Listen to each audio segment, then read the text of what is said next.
The Arizona sun broke over the eastern mesas not with a promise, but with a threat. It bled pale orange and pink across a sky the color of a washed-out morning veil. A thin fabric stretched tight over a land that had forgotten the taste of rain. From the porch of her modest ranch house, Abigail McKenna watched the light crawl across the cracked, thirsty earth of her valley. The heat was already a physical presence, a weight on the shoulders, a thief of breath. 3 years. 3 years since a bullet had taken her husband, John, and left her with nothing but this land and a silence that rang louder than a gunshot. The townsfolk in Dust Ridge called her the arrogant widow. They said she turned everyone away, that she had a heart as hard as the baked clay of the riverbed. Abigail did not correct them. Walls were useful. They kept the pity out, and the loneliness in. She ran a hand over the string of turquoise beads at her throat, a habit she could not break. The stones, a gift from her mother, were cool against her skin for a moment before the morning's heat stole the sensation. One of the central stones had a fine crack running through it, a tiny, dark vein. It had been that way for as long as she could remember, but lately, it felt like a map of her own heart. Her first chore was always the same. She took the wooden bucket to the well near the cottonwoods. The rope groaned in protest as she lowered it, and the bucket hit the bottom with a hollow, wooden clatter, not the deep, satisfying splash of water. When she hauled it back up, it held only a few inches of murky, brown liquid, barely enough for coffee. The well was giving up, just like everything else. Her cattle were thin, their ribs showing like washboards, and the grass in her pastures was brittle and yellow. Dust Ridge, a small town clinging to the new railroad line like a beggar to a rich man's coat, was full of whispers. Whispers of Malcolm Pike buying up failing ranches for pennies on the dollar, of his hired men pushing his herds onto any land that still had a hint of green. Whispers of Sheriff Barton Stone looking the other way, his pockets heavy with Pike's silver. Abigail made her coffee, the bitter brew a familiar punishment on her tongue. She ate a piece of dry bread and methodically checked her rifle, the movements practiced and sure. She did not need a man. She had told the last suitor who had come calling, a hopeful store clerk from town.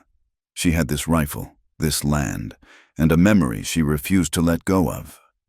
The official report said John had been caught in an ambush by unknown assailants, but the rumors, the ones that festered in the saloons and came back to her on the wind, all said the same thing. It was a Navajo raiding party. Since that day, her heart had held a special kind of coldness for them, a locked room she never visited. Saddling her horse, a sturdy buckskin mare named Sandfly, she rode out to check the north fence line.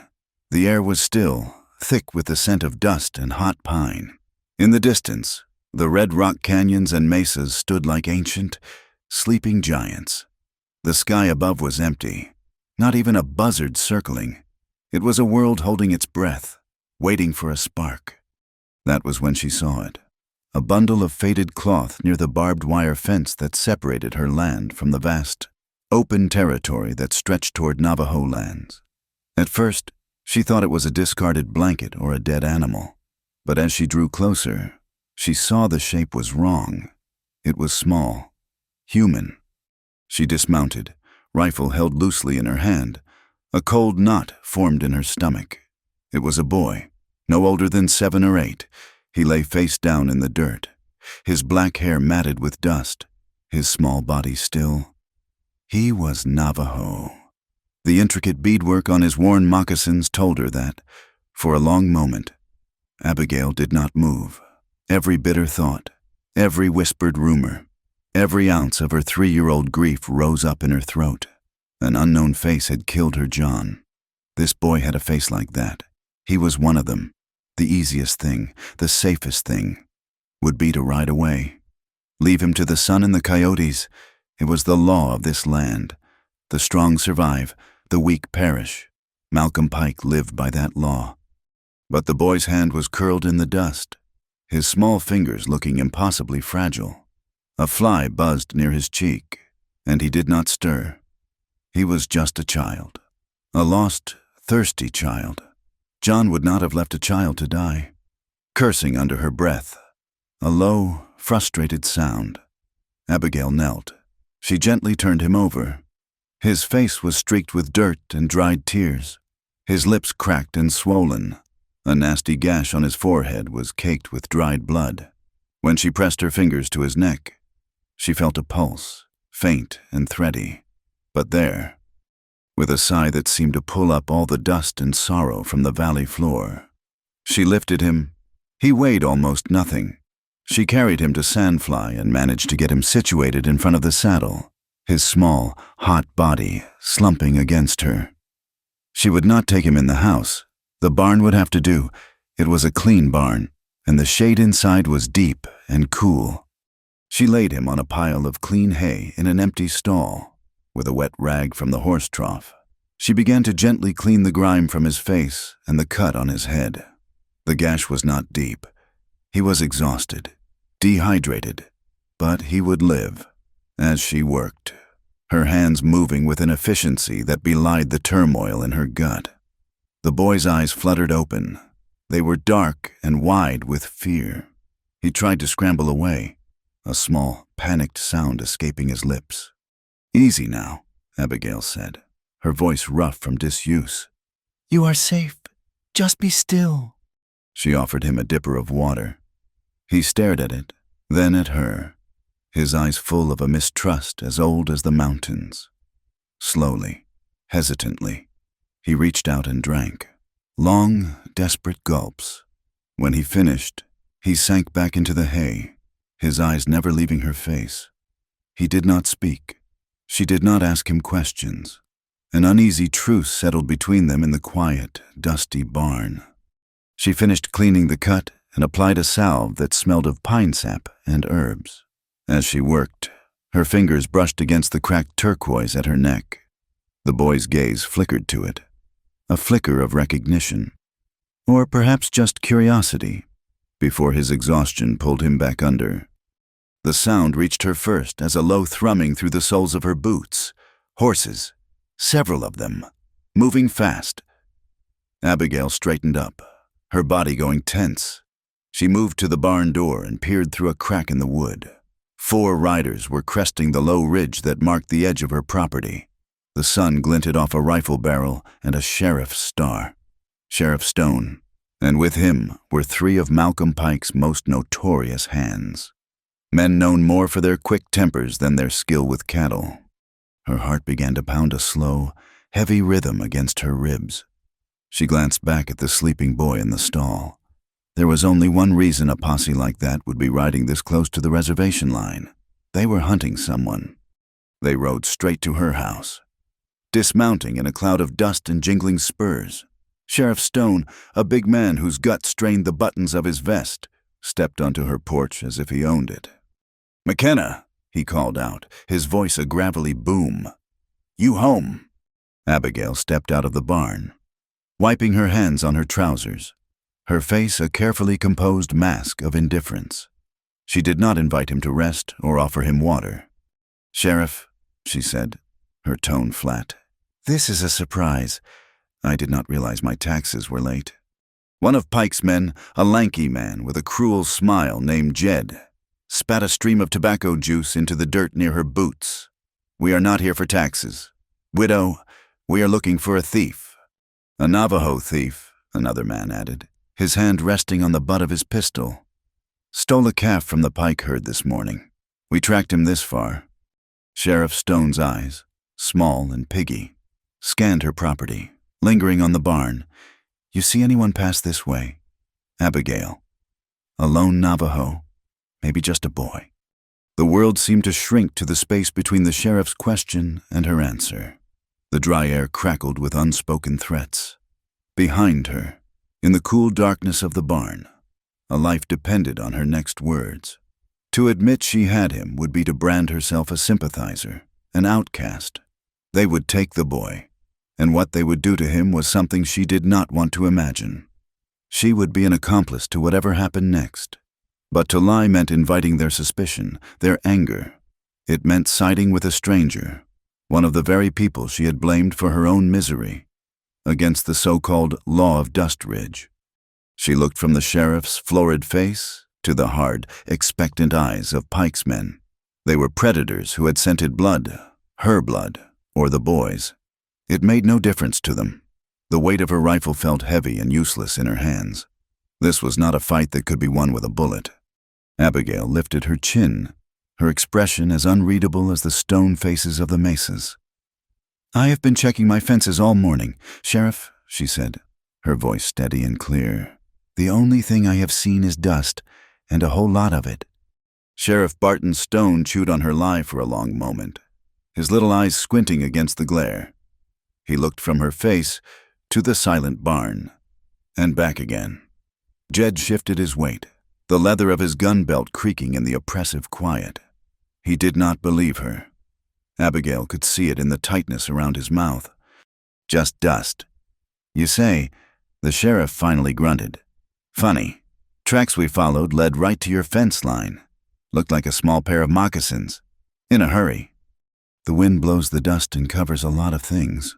"Sheriff," Abigail replied, her voice as dry as the ground beneath their feet. She did not let her gaze waver. She had learned long ago that to look away was to admit guilt. Before Stone could press her further, another figure emerged from the shimmering heat haze to the west, walking with a steady, unhurried pace that seemed to defy the punishing sun. He was tall and lean, dressed in simple trousers and a faded blue shirt. Scars, old and white, marked the dark skin of his forearms, and a thin line disappeared into the black hair at his temple. He moved with a liquid grace that spoke of power held in reserve. He carried no rifle, only a long knife sheathed at his belt. His eyes, dark and piercing, scanned the scene before him, taking in the sheriff's posse, the tense widow, and the barn. They rested on Abigail for a fraction of a second longer than necessary. In their depths, she saw not a question, but a flicker of something else, a faint, distant recognition, like a man trying to recall a dream. The man stopped a respectful distance away. "I am looking for my nephew. He said—" His voice was low and calm, with a quiet authority that immediately drew the posse's attention. "He is a small boy. He wandered off from our camp 2 days ago." Jed's cruel smile returned. "Well, look what we have here. Another one. Maybe you stole that calf together." The newcomer's gaze shifted to Jed, and for a moment, the heat of the day seemed to cool. He did not speak, but his silence was more unnerving than any threat. Sheriff Stone puffed out his chest. "This is McKenna land. You are trespassing. What is your name?" Abigail saw her chance. The lie she had told was a sapling. Now it needed to grow into an oak. She stepped forward, placing herself between the men. "He is with me," she declared, the words coming out bolder than she felt. "He and the boy, they are my new hired hands." The silence that followed was absolute, broken only by the buzz of a fly. Even the horses seemed to hold their breath. Sheriff Stone stared at her, his jaw slack with disbelief. "Hired hands," he sputtered. "You, Abigail McKenna, you ain't hired nobody since John died. Said you did not need no help." "I do not need help," Abigail corrected him coolly. "I need water. My well is almost dry. They are here to help me dig it deeper." She looked at the Navajo man, praying he would understand. Is that not right? His dark eyes held hers, searching. He saw the desperation she was trying to hide. After a beat, he gave a slow, deliberate nod. "That is right," he said. Jed laughed, a harsh, ugly sound. "A widow and 2 Navajo digging a well. That is a fine story. More likely they are here to dig under your house and take what little you got left." Abigail's temper, usually kept on a tight leash, began to fray. "My business is my own, Jed, and the last I checked, the law was meant to stop actual crimes, not to harass a woman on her own property. Or have you forgotten that?" "Sheriff." Sheriff Stone's face turned a shade redder. He was a man who disliked being challenged, especially in front of his benefactor's men. He glanced at the barn again, then at the unwavering calm of the Navajo warrior. He had no proof, only suspicion, and Abigail McKenna was still a landowner with rights. "All right, McKenna," he said, swinging himself back into his saddle. "Have it your way. But if a single one of Pike's cattle so much as looks at your fence wrong, I will be back, and I will not be so polite." He glared at the Navajo man. "We will be watching you." The posse turned and rode off, their departure stirring up another cloud of choking red dust. Abigail stood frozen until the sound of their hoofbeats faded completely, her body trembling with a mixture of fear and adrenaline. She had lied to the law. She had sheltered a fugitive. She had tied her fate, however briefly, to two strangers she had every reason to hate. She turned to face the man. "They will be back," she said, her voice tight. "I know," he replied. He introduced himself then. His name was Atsa Yazi, and the boy, sleeping in the barn, was his sister's son, Little Owl. Inside the barn's shade, the air was thick with the scent of hay and horse. Little Owl was awake, sitting up and looking much better. He scrambled to his feet when he saw Atsa, a flood of relieved words in his own language pouring out of him. Atsa knelt and listened patiently, his hand resting on the boy's shoulder. Abigail watched them from the doorway, feeling like an intruder. This was a world she did not understand, a connection she could not fathom. When the boy finished his story, he looked at Abigail and then said something to his uncle. Atsa nodded. "He thanks you for the water," Atsa translated, "and for the medicine on his head." Abigail gave a curt nod. "You can stay until dark. There is a dry wash to the west. Coyote Wash. It will give you cover to get past Pike's main grazing land. But once the sun is down, you have to be gone."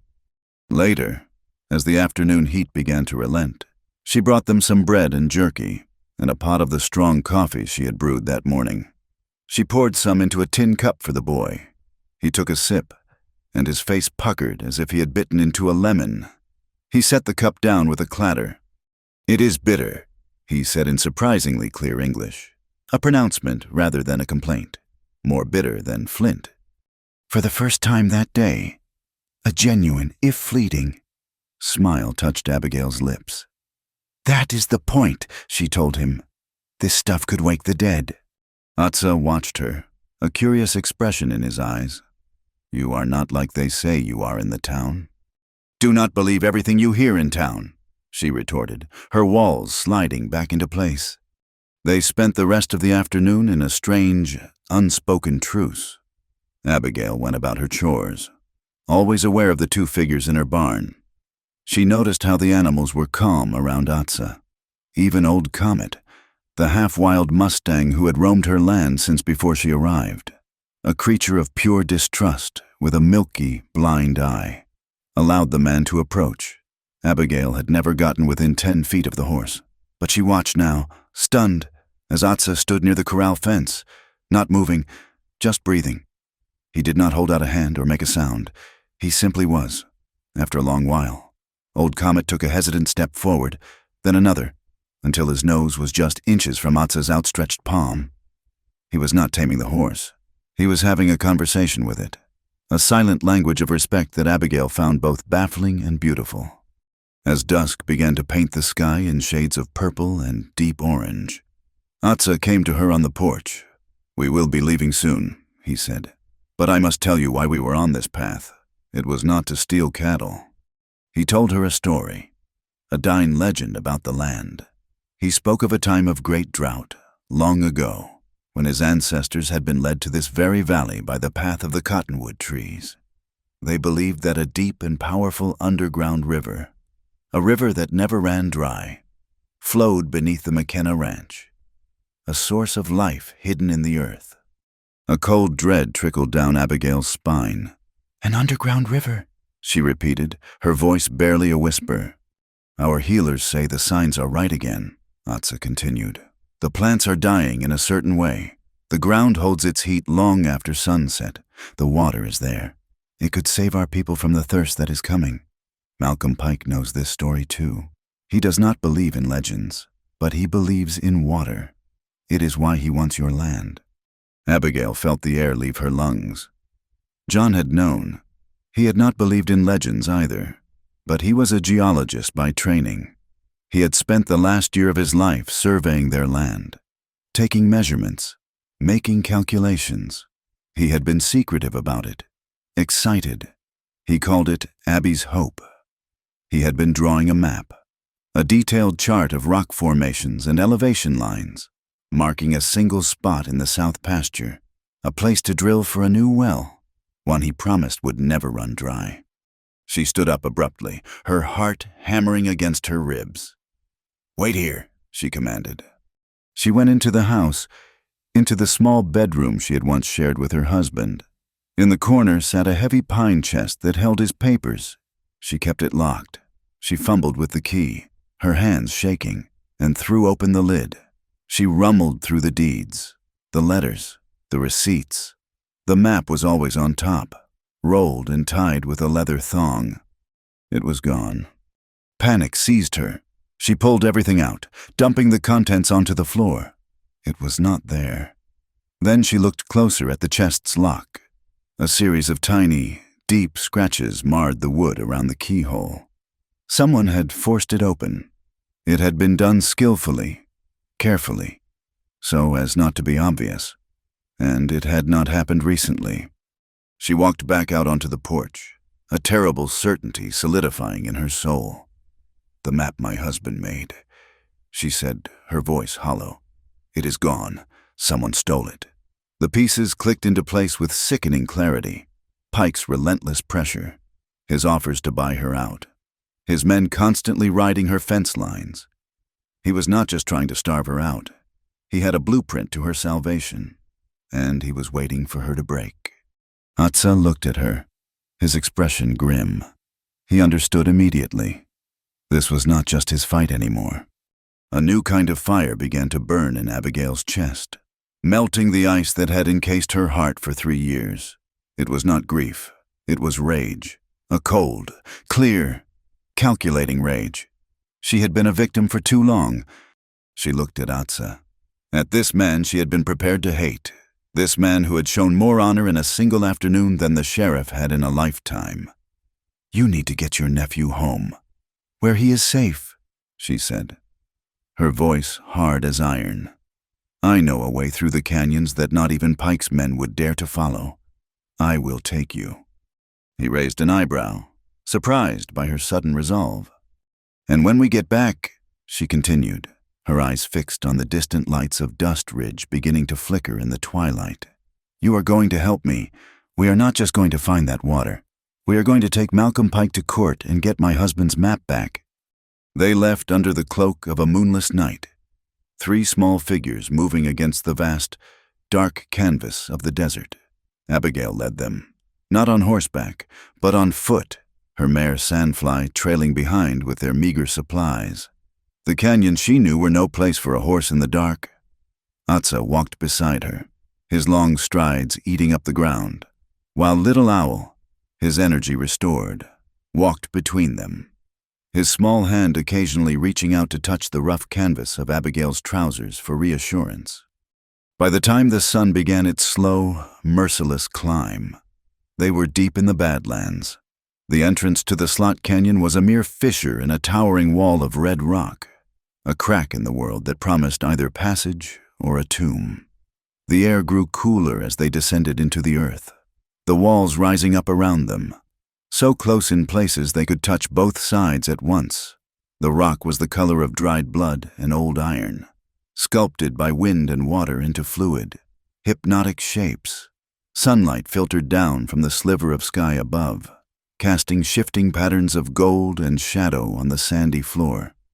It was a place of deep silence, where the only sounds were the scuff of their boots and the faint whisper of wind far above. But the silence felt watchful. Abigail noticed the tracks first, a set of heavy boot prints, clearly defined in the fine sand, marked with a distinctive P on the heel. Pike's men. They had been here, and recently. The discovery sent a chill through her that had nothing to do with the canyon's shade. "They are looking for another way to my land," she said, her voice a low murmur that the canyon walls swallowed. Atsa knelt and studied the tracks. "They are clumsy," he observed. "They do not know this land. They walk like men who expect the ground to be solid beneath them. Here, the ground is a liar. They walked on, the sense of being hunted clinging to them like a second skin. Abigail found herself watching Atsa, the way he moved, the way his eyes constantly scanned the rock walls above, reading a language she could not comprehend. He was nothing like the monstrous caricature she had held in her mind for 3 years. He was quiet, observant, and possessed a stillness that was not empty, but full. The conflict inside her was a low, simmering ache. Her grief for John demanded a villain, a faceless enemy to blame. But the man walking beside her, the man who spoke to horses without words and carried the weight of his own history in the lines on his face, did not fit. The sky, visible only as a narrow ribbon of blue, began to change. The blue deepened to a bruised purple, and the quality of the light turned strange and yellow. A sudden gust of wind snaked through the canyon, carrying the distant smell of rain and wet dust. "We need to climb," Atsa said, his voice urgent. He pointed to a series of weathered ledges about 20 feet up the canyon wall. "Now!" Abigail looked at the sky. "It is just a squall. It will pass." "In the mountains, it is a squall," he countered, his gaze intense. "Here, it is a messenger. The water is coming." A low rumble echoed from far up the canyon, a sound that vibrated through the soles of their boots. It was not thunder. It was deeper, more menacing.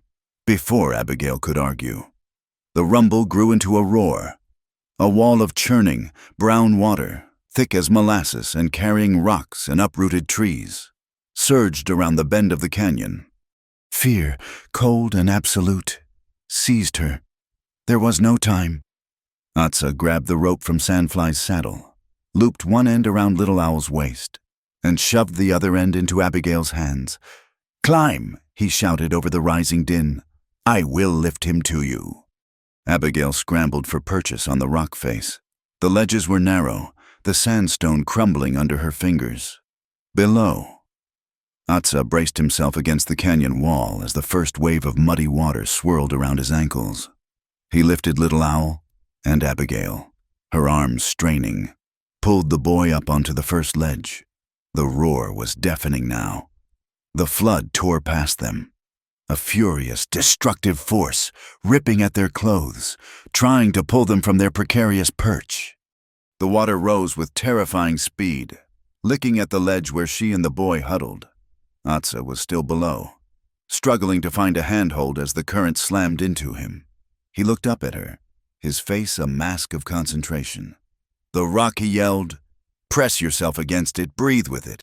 Abigail was trembling, her mind frozen with panic. The water was at her waist, cold and powerful. All she could think about was John, about the ambush, about dying alone in the dark. Abigail Atsa's voice cut through her fear. He had found a hold and was pulling himself up beside her. The current tore at him, threatening to rip him away. "Look at me." She forced her eyes to meet his. "Do not fight the water," he said, his voice a strained but steady command. "You will lose. Let your body be heavy like the stone. Feel my hand. Breathe when I press. Hold when I release. Trust the rhythm." He placed his hand firmly between her shoulder blades. His touch was not gentle.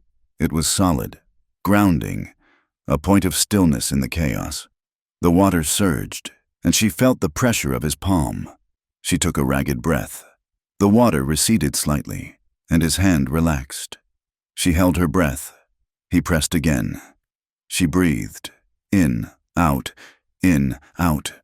The rhythm of his hand became an anchor, a lifeline. She closed her eyes and focused on it, on the warmth of his touch through her wet shirt, on the simple command to breathe. She stopped fighting the current and instead braced against it, becoming part of the rock, part of the canyon, and for the first time since the water hit, she believed she might not die. They clung there for what felt like an eternity, the muddy river raging below them. The worst of the flood passed, but the water was still deep and fast.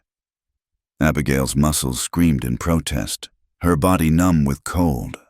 In a moment of sheer exhaustion, a strange, giddy thought popped into her head. If I drown, she said, her voice hoarse, you have to promise me something. Atsa, still pressed against the rock beside her, turned his head slightly. What is that? My horse, Sandfly. Seller to old Mr. Abernathy, the tinsmith in town. He has no teeth, but he is kind to his animals. Do not let anyone else have her. A flicker of something amusement, perhaps danced in Atsa's dark eyes. A corner of his mouth twitched upwards. The widow thinks of her horse's inheritance while facing death, he murmured, his voice laced with a dry irony. You have chosen your heir well. The flood receded as quickly as it had come, leaving behind a thick layer of mud and debris, soaked, shivering, and caked in grime. They found shelter in a shallow cave just above the new high water mark. Sandfly, miraculously, had been pushed by the current into a small alcove and had survived, though she was trembling and spooked. Inside the cave, as they huddled together for warmth, Little Owl traced a shape on the cave wall. It was a handprint, carved into the rock, its fingers spread wide. There were others, dozens of them, old and faded, a silent congregation of ancestors. Atsa ran his fingers over one of the carving. My grandmother told me about these, he said, his voice soft with reverence. During the long walk, when my people were driven from our lands, some escaped and hid in these canyons. They were starving. They had nothing, so they put their hands on the rock and prayed to the spirits of the stone for strength. They left their mark to say, we were here, we endured. This is a place of survival. Abigail looked at the handprints, at the simple, profound statement they made. She thought of her own life, of the walls she had built, of the isolation she had mistaken for strength. She had been trying to endure, but she had been doing it all wrong. Little Owl sneezed, a small, shivering sound. He was trying to be brave, but his lips were blue with cold. Without a second thought, Abigail reached up and unfastened the turquoise necklace from her throat. The stones felt heavy in her palm. She looked at the crack in the central bead, the flaw she had always seen as a symbol of her own brokenness. The stone had been through the flood with her, and it had not shattered. She gently took the boy's wrist and tied the leather thong around it. For luck, she said softly. Little Owl looked down at the blue stones against his brown skin, his eyes wide with wonder. He touched the cracked bead, his small finger tracing its imperfection. He looked up at her and gave her a shy, grateful smile. In that moment, something inside Abigail shifted, a loosening of a knot she had carried for 3 years. Later that night, they built a small, smokeless fire at the mouth of the cave. The storm had passed, leaving the air clean and the sky awash with a breathtaking spray of stars. The desert was silent again, but it was a peaceful silence now, the silence of a world washed clean. Atsa pointed to a pattern of stars low on the horizon. The Daine call that one Na'ahuhai, the rooster. He crows to announce the dawn, and that one, he said, pointing to another, is Atseet's Ozi, first slender one. The white people call it the horse. Abigail followed his finger, her gaze lifting to the heavens. She had lived under this same sky her whole life, but had never truly seen it. She had only seen the emptiness, the vast, lonely expanse. Tonight, it was filled with stories. Little Owl, wrapped in a dry blanket by the fire, was practicing the English letters Abigail had taught him by scratching them in the dirt with a stick. He made a funny mistake, and Atsa corrected him gently in their own language. The boy replied with a joke, and Atsa laughed, a deep, warm sound. Little Owl looked at Abigail for her reaction, a playful glint in his eye. And Abigail McKenna, the arrogant widow who turned all away, found herself smiling. Then, a small chuckle escaped her lips. It grew into a genuine, heartfelt laugh, a sound so unfamiliar it felt like it belonged to someone else. It was the first time she had laughed, truly laughed. Since John died, it was a sound of release, a sound of life, echoing off the ancient canyon walls and rising up to meet the stars. 2 days later, they emerged from the canyons onto the high plateau, a vast expanse of red earth and windswept sagebrush under an impossibly large sky. The Chinle trading post was a low, sprawling adobe building, a welcome blot of civilization in the immense landscape. Smoke curled from its chimney, and the sounds of distant conversation and a blacksmith's hammer were a balm after the profound silence of the canyons. An older Navajo woman with a face like a beautiful, wrinkled map was the first to see them. Her eyes lit up, and a cry of joy went up. She rushed to Little Owl, gathering him in her arms. Her rapid words a mixture of scolding and profound relief. This was Atsa's aunt, and soon they were surrounded by family who had been waiting anxiously at the post. They fussed over the boy, their hands gentle on his shoulders, their eyes full of love. They looked at Abigail with a polite, reserved curiosity. They saw the grime of the journey on her, the weariness in her eyes, and the cracked turquoise beads, his beads, on Little Owl's wrist. They offered her water and freshly baked bread, a simple, unconditional hospitality that pricked at her conscience.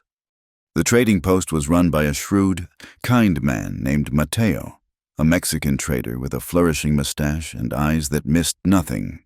While Atsa was occupied with his family, Mateo pulled Abigail aside, his expression serious. "Senora McKenna," he said in a low voice, "you must be careful. Word came on the wire from Dust Ridge. Malcolm Pike has put a bounty out, $100 in silver for the Navajo man he claims is a cattle rustler. He has men looking for him all over this territory." The bread turned to ash in Abigail's mouth.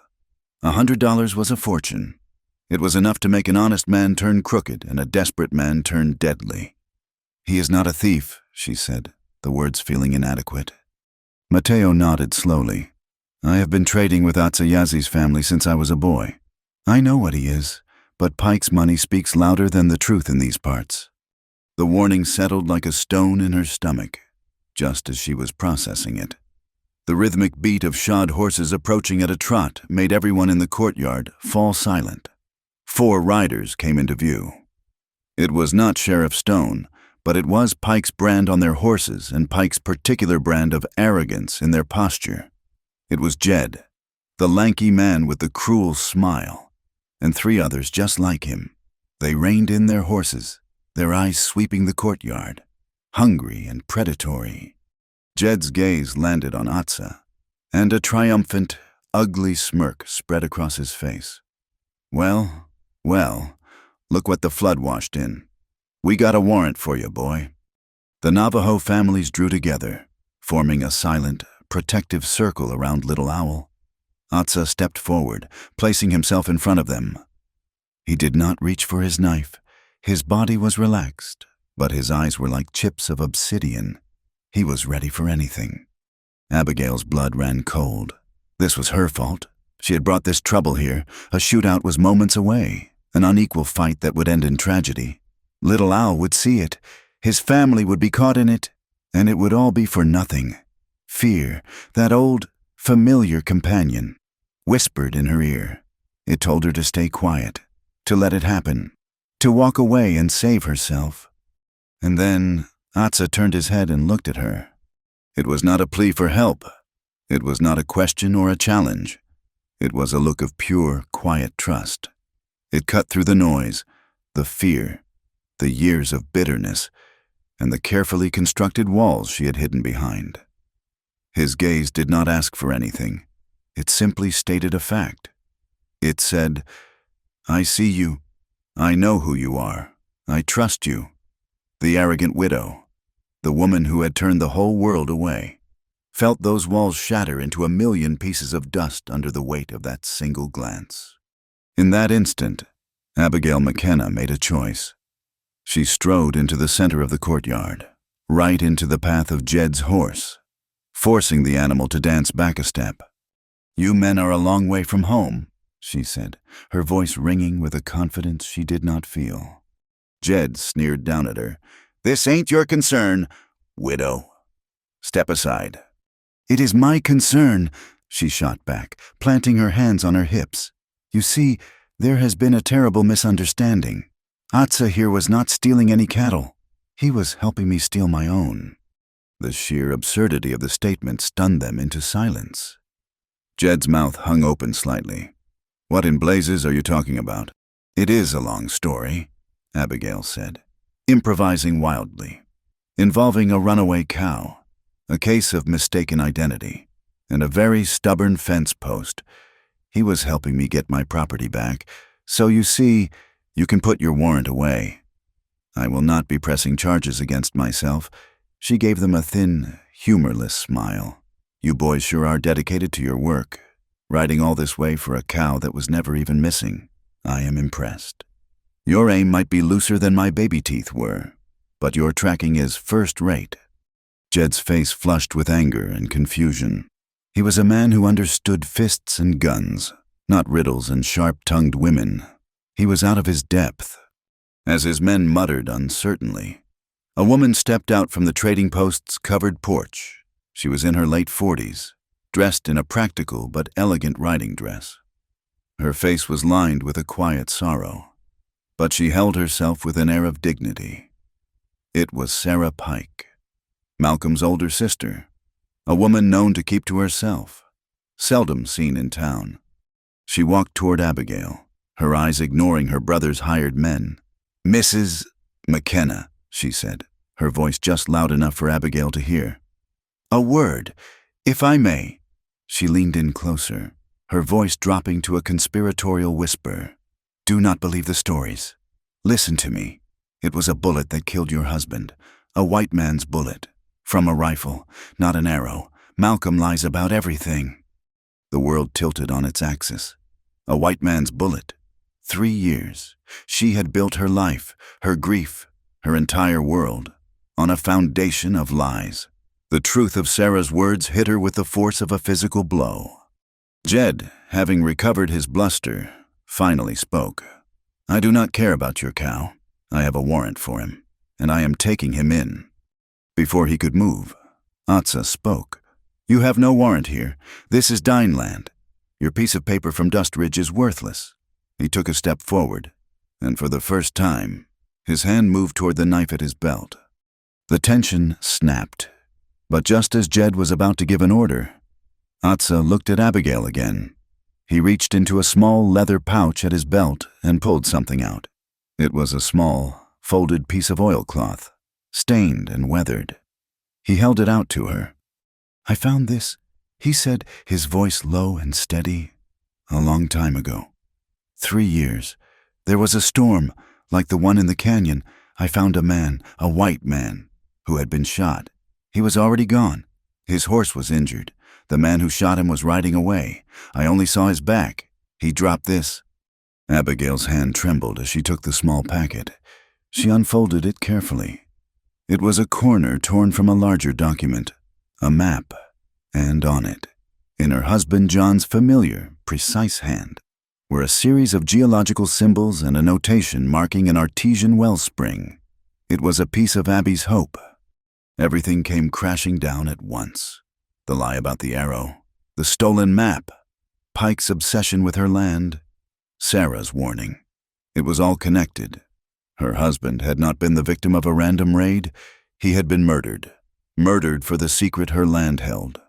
She folded the map piece, her knuckles white.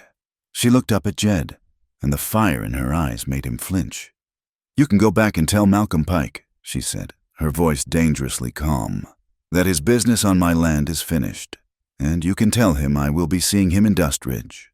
I have a few questions for him, about my husband." She turned her back on them, a deliberate act of dismissal. She walked over to Atsa.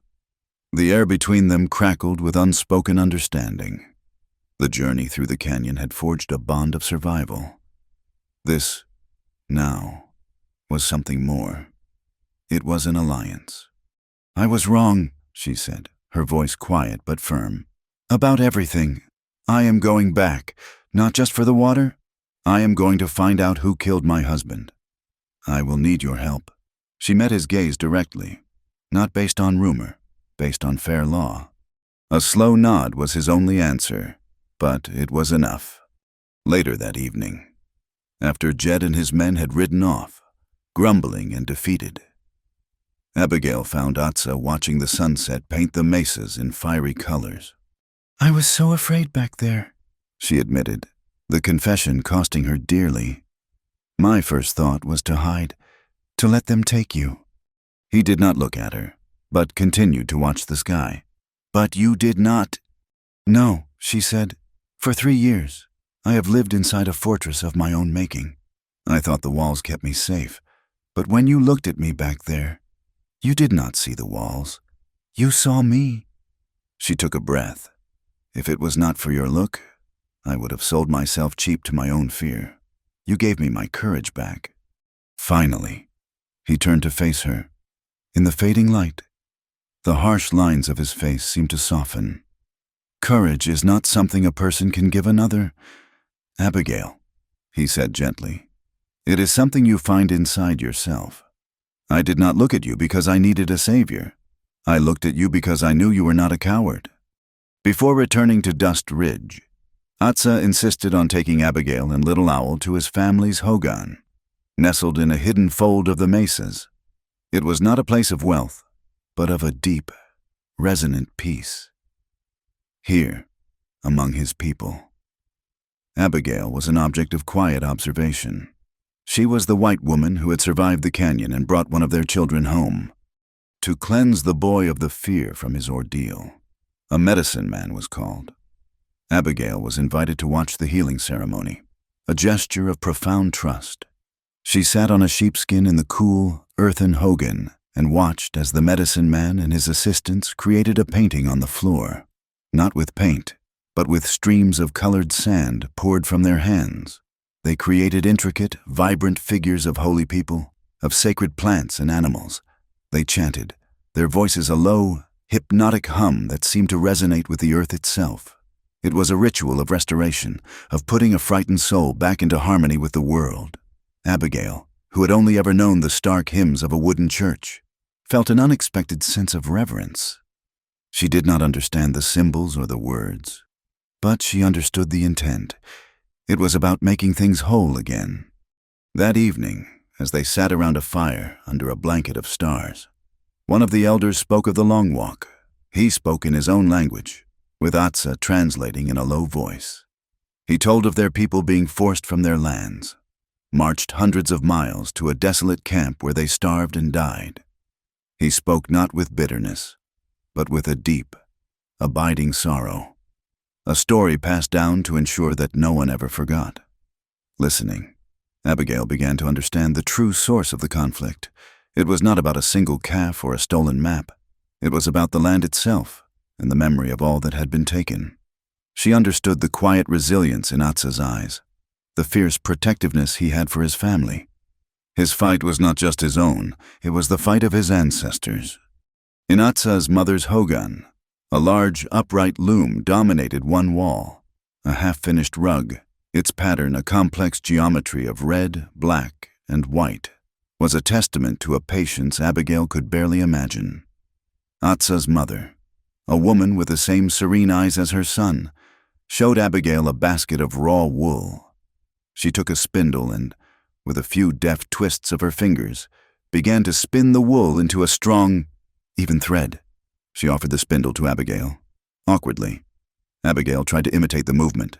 The first thread she made was lumpy and weak, breaking in her hands, but she tried again, focusing on the simple, repetitive motion, spinning, pulling, twisting, taking the raw, tangled mess and creating a line.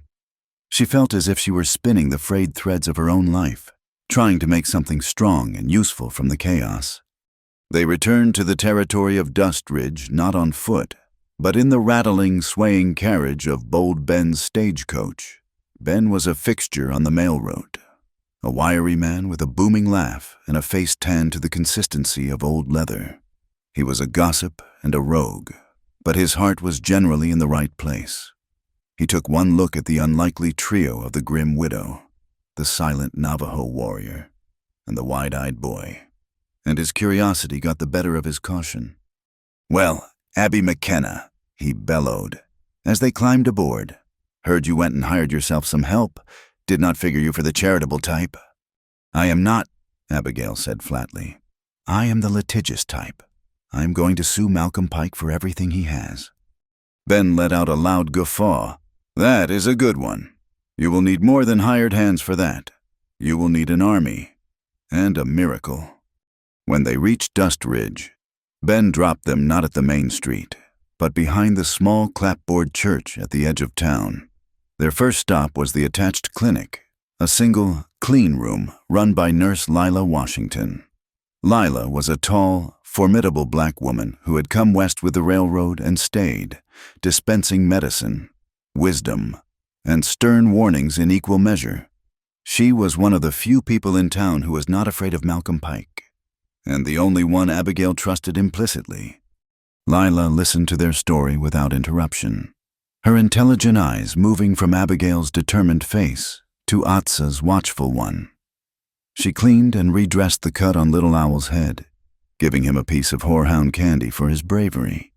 "So Pike murdered your husband for a water map and used the Navajo as a scapegoat to cover his tracks," she summarized, her voice calm and analytical. "And now you plan to march into the sheriff's office and accuse him." "It is a start," Abigail said. "It is an end," Lila corrected her gently. "They will arrest Atsa on that bogus warrant and have you declared hysterical before you can say a word. We need more than a story. We need proof." And so the plan was formed in the quiet, antiseptic-smelling room. They needed two things: hard evidence of the murder and the exact location of the wellspring on John's map. Atsa knew the ways of the land. He could find the spot by following the subtle signs, the line of deep-rooted cottonwoods, the faint white crust of salt on the soil that hinted at underground moisture. Finding the evidence of the murder fell to Abigail. She had to return to the place where her husband died, a place she had avoided for 3 years. Under the cover of dusk, she and Atsa rode out to the rocky arroyo where John's body had been found. The place was desolate, haunted by memory. As Abigail stood there, the terrible events of that day playing over in her mind, Atsa began to search the ground, his eyes missing nothing.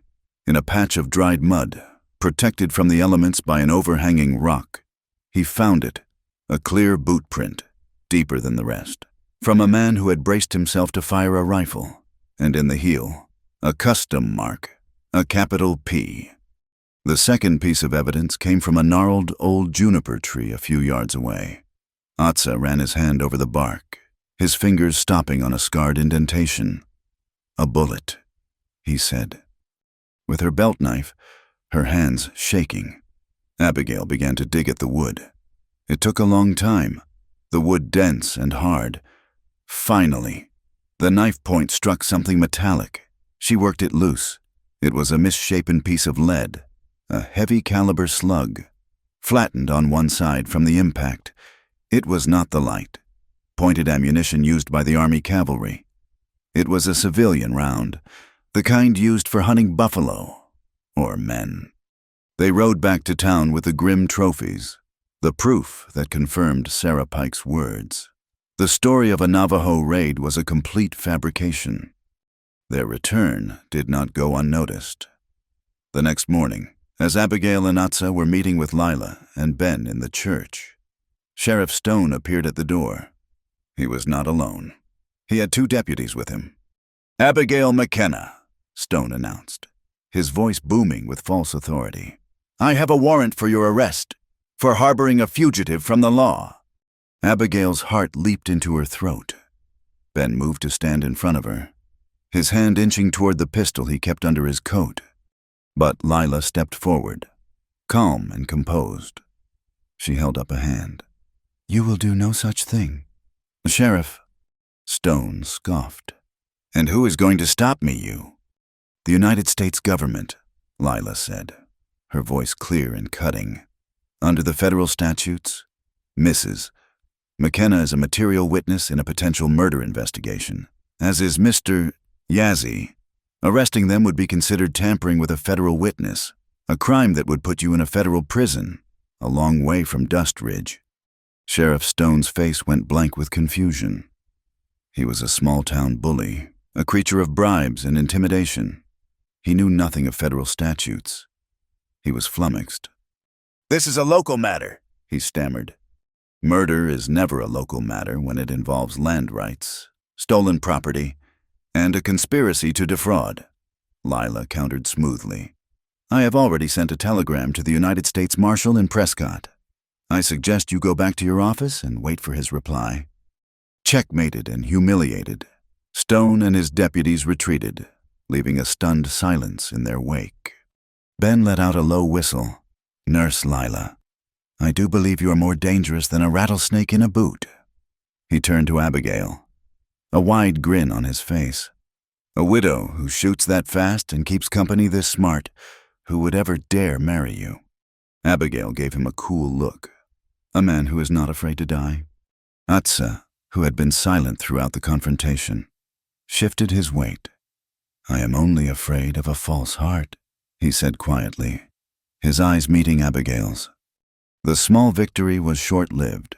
Malcolm Pike was not a man to be deterred by legal maneuvering. If he could not use the law, he would use power. He bought the town council's votes with promises of shared water rights. And 2 days later, Sheriff Stone, acting on a newly passed town ordinance regarding water conservation, rode out to the McKenna Ranch. He hammered a sign onto the well house property, closed by order of the Dust Ridge Town Council. He padlocked the gate and posted a deputy to stand guard. Abigail was cut off. Her last few inches of murky water were now beyond her reach. Pike had made his move. He was going to let the thirst do what his hired guns and his legal threats could not. He was going to choke her into submission. Pike's padlock on the old well was a declaration of war by starvation. Thirst became a constant presence at the McKenna Ranch, a dry rasp in the throat and a tightness in the skin. The remaining cattle stood listlessly in the heat, their heads bowed. Hope was a locked gate, and a deputy paid to watch Abigail McKenna's spirit wither and die. But Pike had underestimated her. He had not accounted for the rage that was now her fuel, nor for the quiet, resourceful man who stood by her side. They would not die of thirst. They would dig. Under the cover of the third night, a night so dark the stars seemed sharp enough to cut, they moved. Ben's stagecoach, stripped of its passenger seats, rumbled quietly into the south pasture, its wheels wrapped in burlap sacks to muffle the sound. It carried a heavy, cumbersome hand auger, a drilling rig that Ben had borrowed from a defunct mining claim office. With them was Lila, carrying medical supplies and canteens filled with the last of the church's clean water. Atsa had already marked the spot, a shallow depression where the cottonwoods grew thickest and the earth had a different feel, a subtle springiness underfoot. This was the place John's map and Dine legend agreed upon. Assembling the rig was a silent, desperate puzzle in the dark. The clink of metal on metal was terrifyingly loud in the stillness. The work was brutal. The auger was a simple, cruel machine, a giant corkscrew turned by a long wooden handle that required 2 people to operate. Ben and Atsa took the first shift, their muscles straining as they forced the iron bit into the baked earth. Thump, scrape, turn. The rhythm was a low, percussive heartbeat in the vast silence. Abigail relieved Ben, her smaller frame straining against the unyielding wood. Her hands, already calloused, were raw within the first hour. They worked in shifts, their bodies slick with sweat, their breathing harsh and ragged.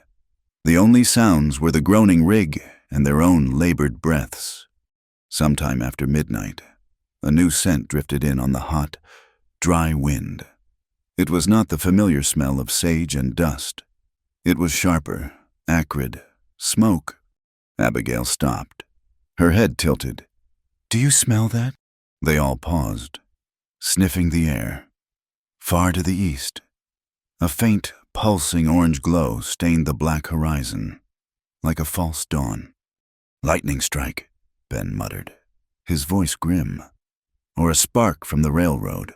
With this drought, the whole territory is a tinderbox. They worked on the unspoken fear driving them faster, but the glow on the horizon grew brighter, angrier. The wind, which had been a blessing, became their enemy, pushing the fire across the dry grasslands toward them. Soon, they could see the individual flames, a hungry, leaping line of orange that consumed everything in its path. A fine rain of gray ash began to fall, dusting their hair and shoulders. Panic, hot and sharp, flared in Abigail's chest. Her ranch, her cattle, everything she had fought for, was about to be turned to ash. "We have to move the herd," she yelled over the rising roar of the distant fire. "We cannot abandon the well," Atsa countered, his face grim in the flickering orange light. "We are close. I can feel it in the soil." The world had become a nightmare of impossible choices. They were caught between fire and thirst. Atsa took command, his voice cutting through the panic. "Ben, Lila, you start a fire break. Use the shovels. Dig a trench along that ridge, as wide as you can. Abigail, you know the cattle. Get them moving west, away from the wind. I will help with the break. Go. Now." What followed was a blur of frantic, desperate action, while Ben and Atsa attacked the earth with shovels, their bodies creating a frantic rhythm against the backdrop of the advancing flames. Abigail raced on Sandfly to her small herd. The cattle were panicked, their eyes wide with terror, the smell of smoke driving them mad. She rode like a demon, her voice raw from shouting, driving the terrified animals before her, pushing them toward the relative safety of a rocky outcrop that might slow the fire's advance. The heat was a physical blow. The air was thick and hard to breathe, filled with smoke and embers that stung her eyes and skin. The fire was a living thing, a monstrous, roaring beast that devoured the land with terrifying speed.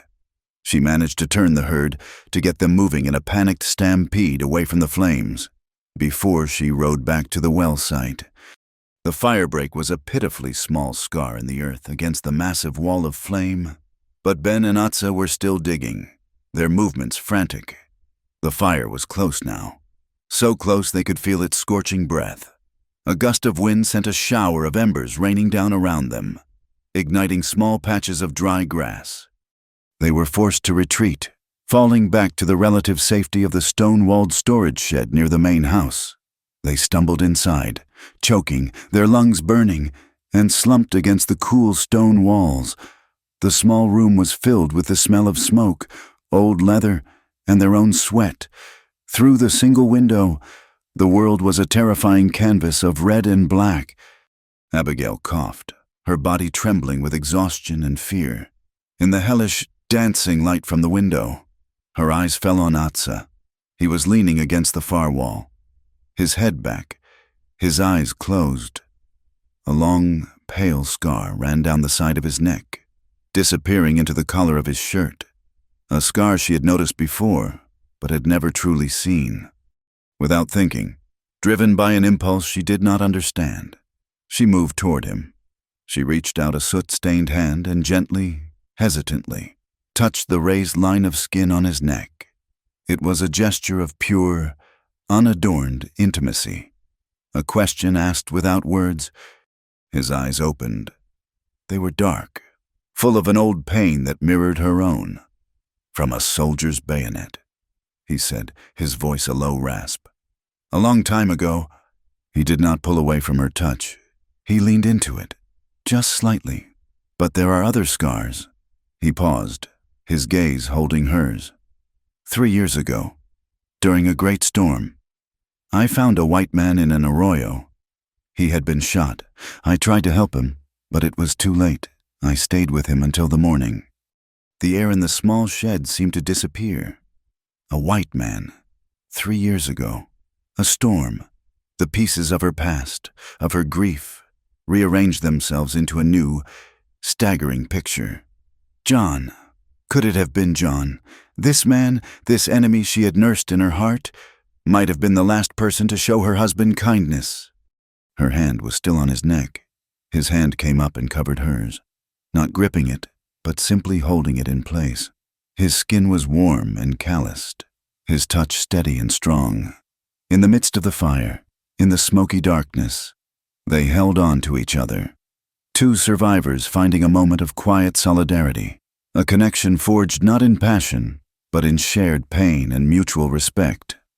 "I hate people who are so sure they are right about everything," she whispered. the words a confession of her own past arrogance. A faint smile touched his lips. "And I hate walls," he replied, his voice a low murmur. "When I look at you, I want to tear down walls." The moment was broken by a sudden shift in the wind. The roar of the fire outside lessened slightly. It was their only chance. They stumbled back out into the inferno and ran to the drilling rig, driven by a new, desperate energy. They seized the handle and began to turn.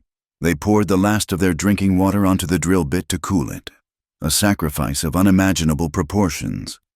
They drilled deeper, 10 feet, 15. The ground was still hard, unforgiving. Then something changed. The resistance on the auger lessened. The sound changed from a hard scrape to a soft, sucking sound. "We are through the clay," Atsa grunted. "Keep going." They put their last ounce of strength into one final, desperate turn. The handle moved easily. Then, with a deep, subterranean groan, the ground beneath the rig gave way. A geyser of thick, brown mud erupted from the hole, followed by a gush of water. Clear, cool, beautiful water. It shot 20 feet into the air, a silver plume in the fiery night, before falling back to the thirsty earth. They stood there, stunned into silence, as the life-giving water soaked them, washing the soot from their faces, plastering their hair to their heads. Then, a ragged, hysterical cheer broke from Ben's throat. Lila was crying, silent tears of relief streaming down her face. Abigail and Atsa looked at each other, and in that moment, they shared a victory so profound it needed no words. They had done the impossible. Their triumph was short-lived. Later that night, as the fire began to die down, pushed back by a merciful change in the wind, a new threat emerged from the darkness. 2 of Pike's men, sent to survey the fire's damage, saw the impossible plume of water. They rode back to their master, and soon, 4 men were riding toward the well, carrying shovels and dynamite. But Abigail and Atsa were waiting. Hidden in the rocks above the new well, they had set their trap, using a series of lanterns, a broken piece of mirror, and a length of rope. They created a terrifying illusion. As Pike's men approached, Abigail pulled the rope, sending lanterns swinging in wild, erratic arcs. Atsa used the mirror to flash distorted beams of light, creating monstrous, dancing shadows on the rocks. To the superstitious, whiskey-soaked thugs below, it looked as though the very spirits of the earth had risen to protect the well. They fired a few panicked shots into the darkness, then turned and fled, their terrified shouts swallowed by the night. As the first hint of dawn broke, the fire had burned itself out, leaving a blackened, smoking landscape. But in the center of the devastation was a miracle. A pool of fresh water was forming around the well, the overflow already creating a muddy, life-saving puddle. The air smelled of ash and wet earth, the scent of death and rebirth. Abigail walked to the new, overflowing cattle trough Ben had set up. She took the cracked turquoise bracelet from her wrist, the one Little Owl had returned to her as a token of thanks before she left Chinle. She dipped it into the cool, clean water.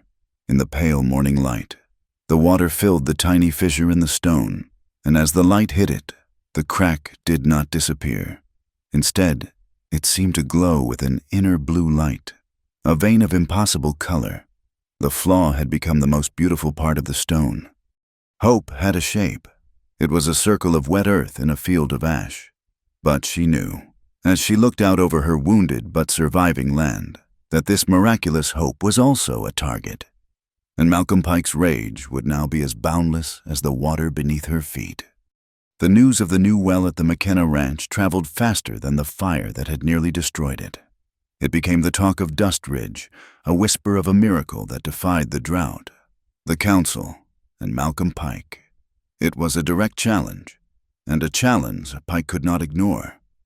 The arrival of a stern-faced United States Marshal, summoned by Lila's telegram, forced the matter out of the shadows and into the open.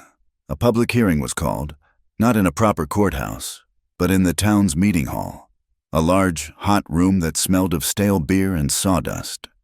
The hall was packed. The entire town seemed to have turned out, their faces a mixture of morbid curiosity, ingrained prejudice, and a desperate, flickering hope for rain. Malcolm Pike sat in the front row, flanked by his lawyers, looking untroubled, as if the proceedings were a mere formality. At a long table at the front, Sheriff Barton Stone presided, his badge pinned crookedly to his sweat-stained vest, a parody of justice. Abigail sat at a small table facing him, a fortress of calm in a sea of hostility. Beside her sat Atsa, his presence a silent, powerful statement. Lila and Ben were seated directly behind them, a small island of support. The hearing began as a farce. Pike's lawyer argued that Abigail had violated a town ordinance. Abigail, representing herself, countered that the ordinance was passed after the fact, a targeted and illegal attempt to seize her property. The air was thick with legal jargon and simmering resentment. The townspeople just wanted water, and Pike had promised them that the McKenna well would become public property. Then Abigail changed the subject. "This is not about an ordinance," she said, her voice clear and steady, cutting through the murmuring. "This is about a murder." A hush fell over the room. She stood and walked to the front table. She placed a detailed sketch of the boot print on the rough wood. "This print was found at the scene of my husband's death. The P in the heel is a custom mark. I'm sure if the marshal were to check Mr. Pike's riding boots, he would find a match." Pike did not flinch, but a flicker of something annoyance perhaps passed through his eyes. Next, Abigail unwrapped a small piece of cloth. She placed the misshapen lead slug on the table beside the drawing. "And this is the bullet I dug from a tree near where he fell. It is a heavy caliber round from a civilian rifle, not a military-issue weapon. The story of a Navajo raid was a lie, designed to cover up a murder." Sheriff Stone let out a contemptuous snort. "A drawing and a piece of lead. That is your proof, Mrs. McKenna. Your grief is understandable, but this is a fantasy." He leaned forward, his face hardening. Seeing his chance to turn the tables, he pointed a thick finger at Atsa. "The only fantasy here is that this man is innocent. We all know who was raiding and killing back then. I say he is the one who killed John McKenna 3 years ago. I am placing him under arrest for murder." 2 deputies moved to stand behind Atsa's chair. The room erupted in shouts. The town's old fears and prejudices, expertly stoked by Pike, rose to the surface. It was the perfect scapegoat. The story they had always been told. Abigail's evidence was forgotten, dismissed. It seemed, for a terrifying moment, that her desperate gamble had failed completely. "That is not true." The voice was quiet, but it sliced through the noise like a razor. Every head turned toward the back of the room. Sarah Pike stood there, her hands clasped in front of her, her face pale but resolute. Malcolm's confident expression finally cracked. He stared at his sister, a look of pure fury and disbelief on his face. "Sarah, sit down," he commanded, his voice a low growl. She ignored him, her eyes fixed on the marshal. "I will not be silent any longer," she said, her voice gaining strength. "The night John McKenna died, my brother Malcolm came home very late. He had been drinking. He was boasting. He said he had finally solved the McKenna problem. He said the fool had found water, and now that water would belong to him. He said he had made it look like a raid, and that Sheriff Stone was with him and would make sure the story stuck." Her gaze shifted to the sheriff, whose face had gone the color of spoiled milk. He said the sheriff was a full partner. They were going to share the profits from the land. The confession hung in the air, absolute and damning. The townspeople stared, their allegiances shifting with the terrible weight of the truth. Pike's power had always been built on a foundation of lies, and his own sister had just pulled out the cornerstone. Chaos erupted. The marshal stood up, his hand on his pistol. "Malcolm Pike, you are under arrest." But Sheriff Stone was a cornered animal. In that split second of pandemonium, his eyes darted around the room. looking for an escape. He saw it near the doorway. Little Owl, who had come with Atsa and was staying near the back of the hall with his aunt, had been startled by the shouting and had taken a step into the aisle. Stone moved with shocking speed for a man his size. He lunged, grabbing the boy and clamping a thick arm around his chest. He dragged Little Owl backward out of the hall. Pulling his pistol, "Stay back," he screamed, his voice cracking with panic. "Everyone stay back, or the boy gets it." He scrambled onto a horse tethered outside. Pulling the terrified boy up in front of him, he spurred the animal into a gallop, heading for the old wooden bridge at the edge of town, the fastest way out into the open country. Atsa was out the door a second after him, not bothering with a horse, his long legs covering the ground in a desperate, fluid sprint. Abigail ran to the sheriff's office next door, grabbing a rifle from the rack on the wall. She burst back outside and, seeing the direction Stone was heading, she ran the other way, up the short hill that led to the church. It gave her a clear, elevated view of the bridge. By the time she reached the churchyard, panting for breath, Stone was halfway across the bridge. Atsa was close behind, but he would never reach him in time on foot. Abigail dropped to one knee, bracing the rifle against a gravestone. She sighted down the barrel. The figures were small, a man and a child on a galloping horse. A difficult shot, an impossible one. She had a clear line on Stone's back. One shot, one bullet, and it would all be over. Revenge for John, justice for everything he had done. The thought was a hot, satisfying fire in her mind. She could end it, right now. Then she heard Atsa's voice in her head, as clear as if he were standing beside her. Justice needs light, not darkness. Her aim shifted. She did not aim for the man. She aimed for the bridge itself, for the large iron pin that held the main support beam to the stone abutment on the far side. She took a breath, held it, and squeezed the trigger. The rifle cracked, far below. A puff of splintered wood erupted from the bridge. The iron pin struck dead center, sheared off, with a groan of protesting timber. The entire far end of the bridge sagged and then collapsed, plunging into the dry creek bed below. Stone's horse, its footing gone, screamed and fell, throwing its riders into the dust and splintered planks. The fall stunned Stone, knocking the wind out of him. Little Owl, though terrified, was unharmed. Atsa reached him in seconds, scooping him up and carrying him back to safety. Below, Stone struggled to his feet, his leg twisted at an unnatural angle. He looked up the hill and saw Abigail, the rifle still trained on him. He was a perfect target, helpless, defeated. She held him in her sights, the power of life and death in her hands. She saw the fear in his eyes, and she lowered the rifle. By the time the marshal and a dozen armed townsmen reached the bridge, it was over. They hauled a whimpering, broken Stone from the wreckage. They marched back into town and found Malcolm Pike trying to slip out the back of the saloon. He was cuffed without a fight, his arrogance finally stripped away, leaving only a pathetic, frightened man. The marshal walked up to Stone, who was slumped in the dirt, and ripped the tin star from his vest, dropping it in the dust. The crowd, the same people who had been ready to condemn Atsa an hour earlier, erupted in a ragged cheer. That evening, the saloon was packed. Ben, holding a celebratory glass of whiskey, found Abigail by the church, watching the last light fade from the sky. "You know," he said with a grin, "the price of whiskey is going to be sky high tomorrow. The whole town is drinking a toast to the widow who brought down the king." Abigail watched as Atsa patiently explained to Little Owl how she had shot the bridge, not the man. A faint smile touched her lips. "Let them have their whiskey," she said. "I will drink my own well water." A week later, at the Dine camp, Atsa's mother cut the first finished rug from the loom. She presented it to Abigail.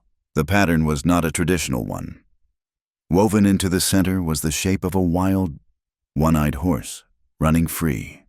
Below it, a series of wavy blue lines represented the life-giving water. and scattered throughout the design, like small, resilient stars, were geometric shapes of turquoise blue. It was their story, told in wool and dye, the story of how their lives had become interwoven, creating a new pattern, stronger than any single thread. The federal court moved swiftly. Pike's assets were frozen. His vast herds of cattle were seized by the marshal's office, to be sold at auction. The proceeds, the marshal declared, would first be used to pay reparations to the McKenna Ranch for damages and to the Din for the stolen resources and false accusations, with the rest going into a town fund to ensure fair water distribution for all. Justice, for the first time in a long time in Dust Ridge, had arrived. Justice in Dust Ridge felt fragile, like a thin sheet of ice over a deep, cold river. Malcolm Pike was in a cell in the back of the sheriff's office, and the disgraced Barton Stone was under guard awaiting transfer. But the town held its breath. The victory felt too easy. The silence from the Pike Ranch too complete. The wind that kicked up on the second night was a bad omen. It was a hot, mean wind, the kind that frayed tempers and carried the scent of dust and distant trouble. At the McKenna Ranch, a lantern hung on the porch, swinging in the gusts, casting long, dancing shadows. Inside, Abigail, Atsa, Lila, and Ben sat around the kitchen table, exhaustion and a cautious sense of hope making for a strange combination.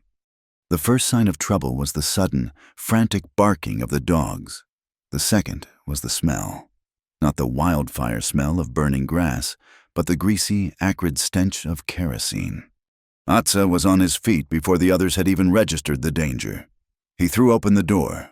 The night was no longer black, but a terrifying, flickering orange. The barn, the heart of the ranch, was a roaring inferno. And driven by the wind, a wall of flame was sweeping directly toward the house. This was not nature, this was malice. From the town, a single gunshot rang out, followed by another. A signal. "He is out," Ben breathed, his face grim. "Pike is out." They had no time for a plan, only for action. The house was their only defensible position, but the cattle, their future, were trapped in the north pasture, directly in the fire's path. "Ben!" The herd. Atsa's voice was a sharp command that cut through the chaos. "You have the best rifle. Keep them from stampeding into the fire. I will go with you." "Lila, get the water barrels to the side of the house," Abigail shouted. "Already moving. Soak blankets. Anything you can find." The fire was moving with unnatural speed. Lila, her face set with determination, ran to do as she was told. But a sudden gust of wind sent a river of flame racing along a dry patch of brush, cutting her off from the house, trapping her near the small shed where she kept her medical supplies. She was surrounded. Lila Abigail screamed. There was no way through the flames on foot. Her horse, Sandfly, was in the main corral, too close to the burning barn. But in the smaller, stone-walled pen was another horse, Old Comet, the one-eyed Mustang, screamed in terror, his wild eye rolling, crashing against the stone walls. He had never been ridden, never truly tamed. There was no choice. Abigail grabbed a bridle from a hook. She did not bother with a saddle. She climbed the stone wall and, timing the horse's frantic circles, dropped onto his back. He erupted, a twisting, bucking mass of pure panic. Abigail clung on, her knees clamped tight, her hands tangled in his mane, whispering to him, not in a soothing tone, but in a low, urgent growl, a language of shared desperation. "Easy, you old fool," she gritted out. "We have work to do. We are going to run through hell together." Perhaps it was her voice, or the shared terror, but the horse seemed to understand. He stopped fighting her and started fighting the fire, his powerful legs bunching beneath her. She spurred him toward the flames that surrounded Lila. They galloped into the furnace. The heat was a solid wall, searing her skin, scorching her lungs. Old Comet screamed, a sound of pure agony and defiance, but he did not falter. They burst through the line of fire. A phantom horse and rider emerging from the inferno. Abigail reined him in beside the terrified nurse. "Get on," she yelled. With a strength born of pure adrenaline, she pulled Lila up behind her. They turned and plunged back through the fire, the horse's hooves throwing burning embers, and galloped to the relative safety of the new well, where the ground was soaked and muddy. From the corner of her eye, Abigail saw a single rider break away from the main fire, heading not toward the battle, but away from it, toward the dark maw of the canyons. It was Malcolm Pike. Rage, cold and pure, replaced her fear. "Lila, stay here," she commanded. "Help the others if you can." She turned the great horse, his hide smoking and singed, and pointed him toward the fleeing figure. "Come on, Comet," she whispered. "One last run."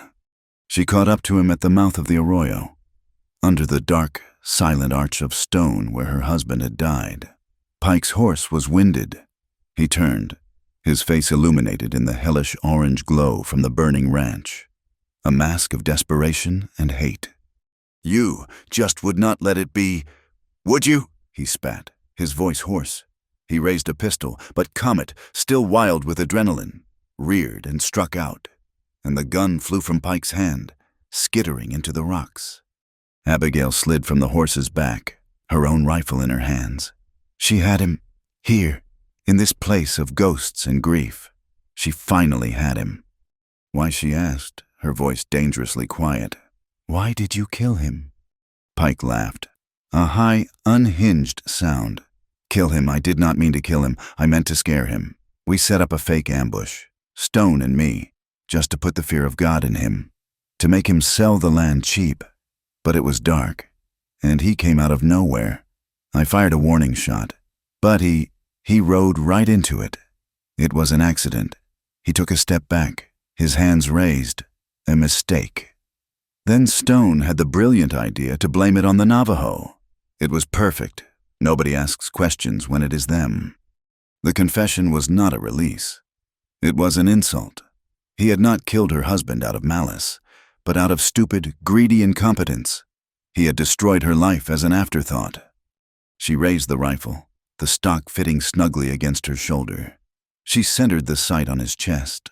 All the pain, all the loneliness, all the rage of the past 3 years coalesced into this one moment, this one simple, final action: revenge.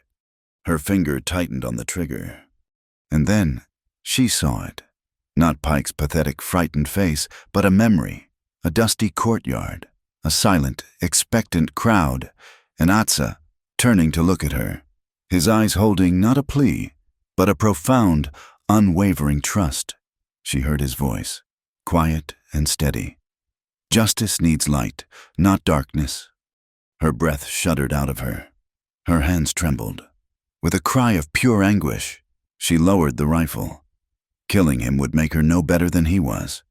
It would be a surrender to the very darkness she had fought so hard to escape.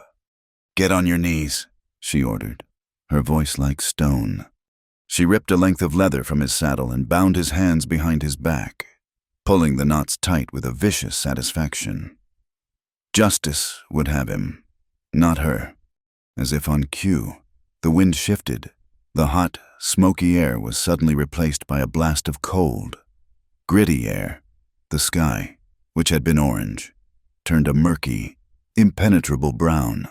The wind howled, a rising shriek, and the world dissolved into a blinding, choking storm of dust.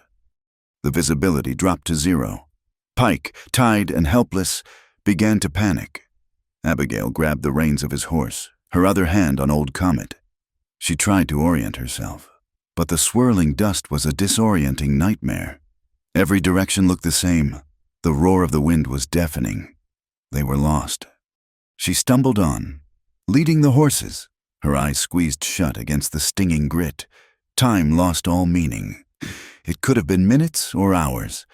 Despair began to creep in, cold and final. They would die out here, buried in a grave of dust. And then a hand closed around her arm, solid, calm. She gasped, whirling around. A figure stood beside her, a silhouette in the brown chaos. It was Atsa, He had a blanket held up against the wind, creating a tiny pocket of relative calm. He had found her. He had walked into the heart of the storm and found her. He said nothing. He did not need to. He simply took the reins from her numb fingers and pointed toward a part of the sky where the dust seemed infinitesimally thinner, even in the storm. He could read the stars. He knew the way. He put his other arm around her shoulders and guided her forward, a human compass in the maelstrom. Faith had become action. Trust had become salvation. They emerged from the dust storm as dawn was breaking. The world was brown and still, covered in a thick blanket of red dust. The fire at the ranch was out, smothered by the storm. In the distance, they could see Ben and Lila, waving their arms. They were safe. Once the horses were secured and the prisoner was handed over to a grim-faced Ben, Abigail and Atsa stood by the new well, watching the sun rise over their scarred but surviving land. The silence between them was no longer a space of caution, but of complete understanding. Abigail turned to him, her face streaked with soot and dust, her eyes clear for the first time in years. "When you looked at me at the trading post," she said, her voice soft but sure, "you shattered something. I did not know what it was then, but I do now." She took a steadying breath. "I do not have walls anymore. Atsa, I just have you." He looked down at her, and the quiet reverence she had seen in his eyes in the canyon was there again. He reached out and gently brushed a smudge of ash from her cheek. Then he leaned down and kissed her. It was not a kiss of frantic passion, but of quiet truth, a simple, profound sealing of a bond that had been forged in flood and fire and tested in the heart of a storm. It was a kiss that tasted of smoke and dust and, finally, of home. Later, while they waited for the marshal to arrive, Atsa sat by the trough, a small piece of sandstone in his hand. He had the cracked turquoise, the one Abigail had worn for so long, with patient, practiced movements. He began to gently grind the stone, not to erase the crack, but to smooth its sharp edges, to make it a part of the stone's landscape. He took a small piece of silver he carried in his pouch and began to work it, shaping a simple, elegant setting that would hold the stone, embracing its flaw. "The crack is still there," Abigail observed quietly. Atsa looked up from his work, his dark eyes meeting hers. "Yes," he said, "the crack is still part of its beauty." The arrival of the United States Marshal was an anticlimax. Malcolm Pike, his face a mask of defeated stupor, was led away in irons. Barton Stone was transferred into federal custody the same day. The law, a real and impartial law, had finally taken root in the dust of Dust Ridge. The smoke eventually cleared, and the dust settled, leaving behind a landscape scrubbed clean and a community tentatively blinking in the new, clear light. The water that flowed from the McKenna Ranch became the lifeblood of that new beginning. An agreement was drawn up, not by lawyers in a stuffy office, but by Abigail, Atsa, and the elders of the Diné, sitting in a circle under the shade of the cottonwood trees. The water would be shared, a pipeline, built by the hands of ranchers and Navajo alike, was laid to Dust Ridge, filling the public trough that had been dry for months. Another was laid eastward, toward the Dine camp, filling their cisterns. The sound of laughter returned to Dust Ridge first. It started with the children, who splashed in the overflow from the town trough, their joyful shrieks echoing in the dusty street. Soon, their parents, who had watched each other with suspicion for years, found themselves standing side by side, watching their children play, united by the simple, profound miracle of clean water. Old grudges, parched by the long drought of fear and misunderstanding, began to wither. The legal proceedings in Prescott were swift and decisive. Abigail's land rights were reaffirmed, the deed cleared of any of Pike's predatory claims. But more importantly, a new town council was established for Dust Ridge, and under the watchful eye of the United States Marshal, a community water fund was created, managed by a board that looked nothing like the old one. Nurse Lila Washington was its chairwoman. Bold Ben was a member, And for the first time in the territory's history, a representative from the Din, a wise elder chosen by his people, had a seat at the table. The power in Dust Ridge no longer belonged to the man with the most land or the heaviest purse. It belonged to the community. In the quiet that followed the storm of events, Abigail and Atsa built a new life. They decided to marry, and they did so in two ways, honoring both of the worlds that had shaped them. The first ceremony was in the small clapboard church in Dust Ridge.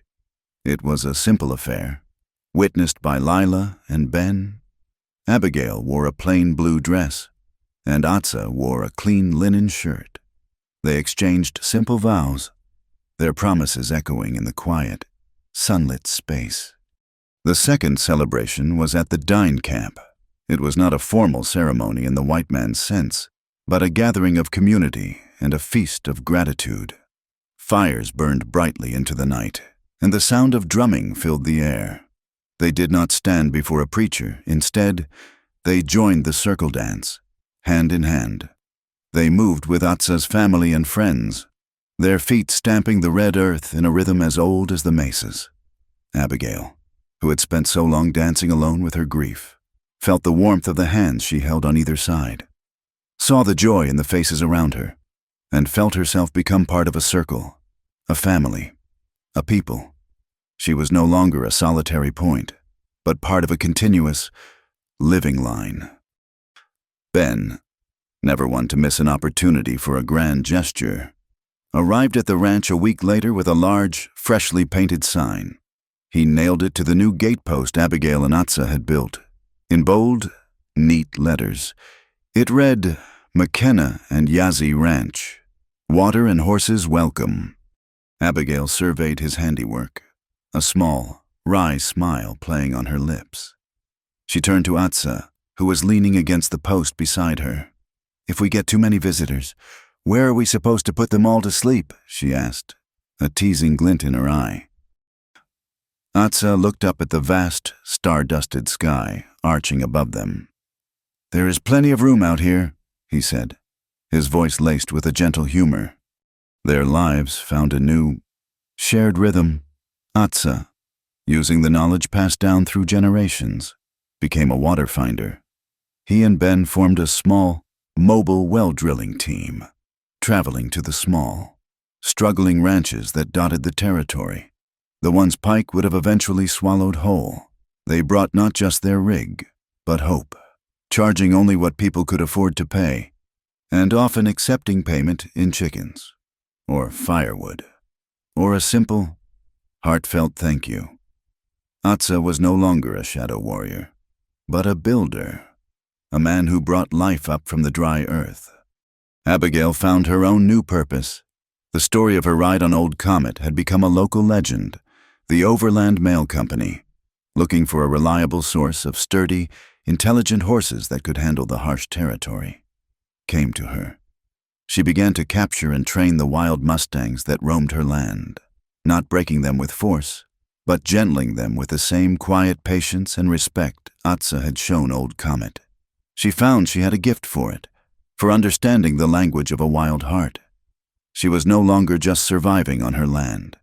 She was thriving, sending messengers of connection and hope out into the wider world. Their house became a home. The beautiful woven rug from Atsa's mother hung on the kitchen wall, its intricate pattern a daily reminder of the path they had walked together. In their bedroom, the simple bed frame now had a headboard. Atsa had carved it himself from a solid piece of cottonwood. It was not ornate, but running across its entire length was a single, deep, undulating line, the carved image of a flowing wave of water. One bright afternoon, Little Owl came to visit. He was taller now, his face losing its boyish roundness. He stood proudly on the porch and, in a loud, clear voice, recited the entire English alphabet for Abigail, not missing a single letter. His education, which had begun in fear in a dusty barn, had become a source of great pride. Later, he walked out to the corral where Old Comet stood, his blind eye turned toward the sun, the great horse, who still shied away from most people, lowered his head as the boy approached. He allowed Little Owl to stroke his scarred muzzle. Then, with a confidence that left Abigail breathless, the boy led the horse to the fence, climbed onto the top rail, and slid onto his bare back. The untamable Mustang stood perfectly still, accepting the small, trusting weight of the child. The faith that had been passed from Atsa to Abigail, and from Abigail to the boy, had now been passed to the wildest of creatures, completing the circle. The West was still a hard land. The sun could still be a merciless hammer, and the wind could still carry the seeds of hardship. But the story of Dust Ridge had changed. The people had learned a new truth. They had learned that where there is water, there is life. Where there is justice, there is peace. And where there is love, a person can stand tall, face the wind, and build a home. Not of walls to keep the world out, but of doors to let it in. Thank you for listening to our story.